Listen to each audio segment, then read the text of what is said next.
Hello everyone, welcome to Edu Anchor. आज हम लोग चैप्टर 1 जो है स्टैंडर्ड 11 का, that is basic term of accountancy, उसका पार्ट टू पढ़ेंगे, जो जिसमें पहला टॉपिक जो है इवेंट है। इवेंट क्या है? हम लोग ट्रांजेक्शन पढ़ चुके हैं। जब उस ट्रांजेक्शन का जो कॉन्सिक्वेंसेस है, रिजल्ट जो होता है, वो इवेंट कहलाता है। क्या है? इवेंट इज द कॉन्सिक्वेंसेस और रिजल्ट ऑफ द ट्रांजेक्शन। जैसे किसी पर्सन ने 100 रुपए में कोई सामान खरीदा, उसे 120 में बेच दिया, तो इस ट्रांजेक्शन का रिजल्ट क्या निकला कि 20 रुपीज का प्रॉफिट हुआ है। सो ये जो रिजल्ट है, कॉन्सिक्वेंसेस है, वो इवेंट कहलाएगा। देन हमारा नेक्स्ट टॉपिक है अकाउंट्स। अकाउंट्स क्या है? जब किसी पर्टिकुलर पर्सन या थिंग के साथ कुछ ट्रांजेक्शन होता है, एंड उस ट्रांजेक्शन को हम लोग समराइज्ड फॉर्म में रिकॉर्ड करते हैं। समराइज करके हम लोग लेजर में रिकॉर्ड करते हैं, and that ledger is called accounts. ये लेजर कैसे बनता है? ये टी फॉर्म में बनता है, जिसमें लेफ्ट हैंड साइड डेबिट होता है, राइट हैंड साइड क्रेडिट होता है, और जो भी अमाउंट हम लोग यहाँ पे डालते हैं,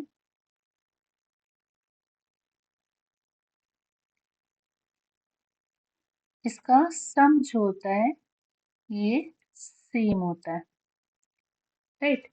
तो जब किसी भी ट्रांजेक्शन को हम लोग इस तरीके से रिकॉर्ड करते हैं, ये अकाउंट्स कहलाता है। सो अकाउंट्स का क्या क्या होता है? Accounts, an account is a ledger record in a summarized form of all the transactions that have taken place with the particular person or things specified। किसी भी particular person या thing के साथ जब कोई एक्शन होता है, एंड उसको हम लोग समराइज करके एक लेजर के रूप में जब रिकॉर्ड करते हैं, तो उसको अकाउंट्स कहते हैं। देन ड्राइंग क्या है?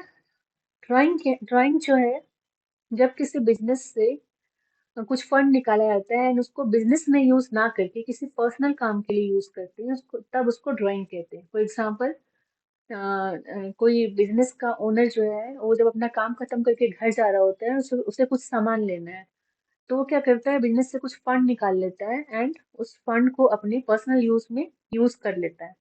तो वो चूंकि ये जो फंड जो उसने निकाला, उसको उसने बिजनेस पर्पस के लिए यूज नहीं किया, इसलिए इसे ड्राइंग कहते हैं। और इसका रिकॉर्ड रखा जाता है कि क्योंकि at the end of the financial year हमें ये पता होना चाहिए कि जो भी मनी कम हो रही है, जो जिसे ओनर ने निकाला है, तो उसका रिकॉर्ड रखा जाए, इसलिए इसे ड्राइंग के रूप में हम लोग नोट करते हैं कि कितना अमाउंट एज ड्राइंग बिजनेस से निकाला गया। तो क्या है? Any cash or value of goods withdrawn by the owner for personal use or any private payment made out of business fund are called drawings. Next topic है हमारा capital. Capital क्या है? जब भी कोई बिजनेस स्टार्ट होता है, तो जो ओनर है उस बिजनेस में कुछ अमाउंट इन्वेस्ट करता है, और इस अमाउंट को हम लोग कैपिटल कहते हैं। ये कैपिटल किसी भी फॉर्म में हो सकता है, कैश हो सकता है, एसेट्स हो सकता है, गुड्स हो सकता है, ठीक है। और ये जो है, ये फर्म की लाइबिलिटी होती है इसके अपने ओनर की तरफ। दैट मीन्स जो बिजनेस होता है, उसमें जो फर्म है एंड जो ओनर है, वो दो दो सेपरेट आइडेंटिटी है।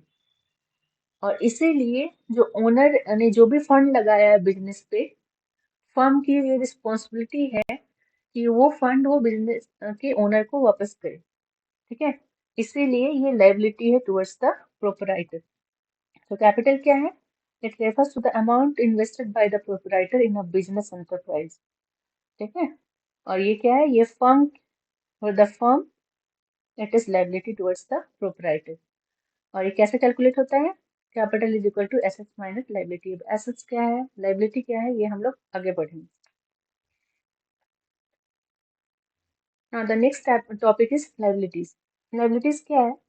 ये वो अमाउंट है जो फर्म ओ करती है आउटसाइडर्स को। दैट मीन्स कोई भी बिजनेस को स्टार्ट करने के लिए हमें फंड चाहिए होता है, तो जब तो ये फंड जो है, कभी कभी आउटसाइडर से एज ए लोन लिया जाता है। तो ये जो लोन है, ये लाइबिलिटीज है, क्योंकि फर्म को इसे पे करना है आउटसाइडर्स को। सो क्या है? It's refer to the amount firm owes to the outsider. And liability क्या होती है? ये एसेट्स और कैपिटल का डिफरेंस होती है। लाइबिलिटी के दो टाइप होते हैं, पहला है इंटरनल लाइबिलिटी एंड दूसरा है एक्सटर्नल लाइबिलिटी। एक्सटर्नल लाइबिलिटी क्या होती है? एक्सटर्नल लाइबिलिटी जो है, सॉरी, इंटरनल लाइबिलिटी क्या होती है?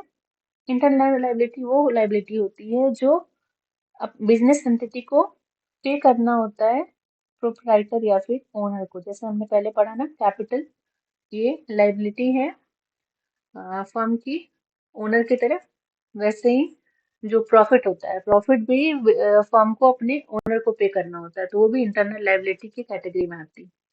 Then the next one is external liability. ये वो लाइबिलिटीज हैं जो फर्म को पे करनी होती है आउटसाइडर को। दैट मीन्स ऐसे लोन जो आउटसाइडर से लिए गए हैं उनको पे करना है, वो एक्सटर्नल लाइबिलिटीज हैं। एंड जब भी फर्म को पे करना होता है तो पहले फर्म अपनी इंटरनल लाइबिलिटीज पे कर सॉरी तब फर्म अपनी एक्सटर्नल लाइबिलिटीज पे करती है पहले, उसके बाद इंटरनल लाइबिलिटी पे करती है। ये एक्सटर्नल लाइबिलिटी के एग्जांपल क्या है? Creditors, bank overdraft, bills payable, any kind of loan, ये सारी एक्सटर्नल लाइबिलिटी की एग्जांपल्स। ठीक है, so that's it for today. Thank you so much. Please stay tuned with Edu Anchor. Thank you.